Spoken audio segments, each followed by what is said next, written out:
जैसे जैसे राजा जी दरदिया बढ़ता हो, दरदिया बढ़ता कि आए हाय वैसा ही, कि आए हाय वैसा ही राजा जी कमरिया दुखता, कि आए हाय वैसा ही राजा जी कमरिया दुखता।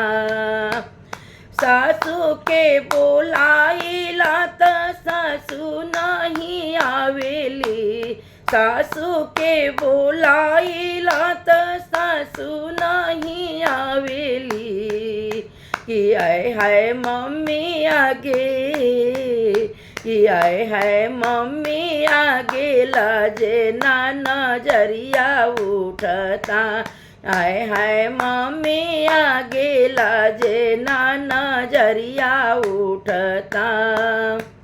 जैसे जैसे राजा जी दरदिया बढ़ता हो, दरदिया बढ़ता, आए हाय वैसा ही, कि आए हाय वैसा ही राजा जी कमरिया दुखता, आए हाय वैसा ही राजा जी कमरिया दुखता।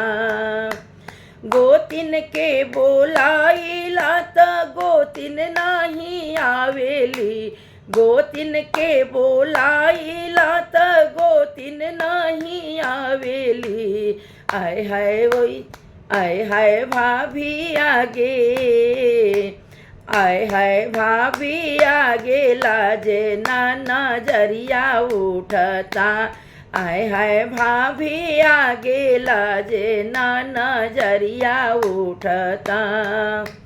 जैसे जैसे राजा जी दरदिया बढ़ता हो, दरदिया बढ़ता, क्या हाय वैसा ही, कि आए हाय वैसा ही राजा जी कमरिया दुखता, कि आए हाय वैसा ही राजा जी कमरिया दुखता।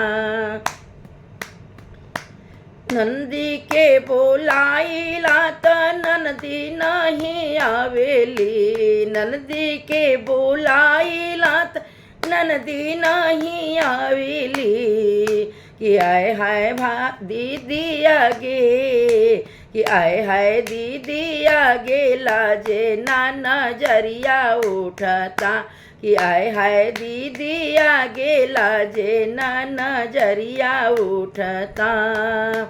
जैसे जैसे राजा जी दरदिया बढ़ता हो, दरदिया बढ़ता, क्या हाय वैसा ही, क्या हाय वैसा ही राजा जी कमरिया दुखता, कि आए हाय वैसा ही राजा जी कमरिया दुखता।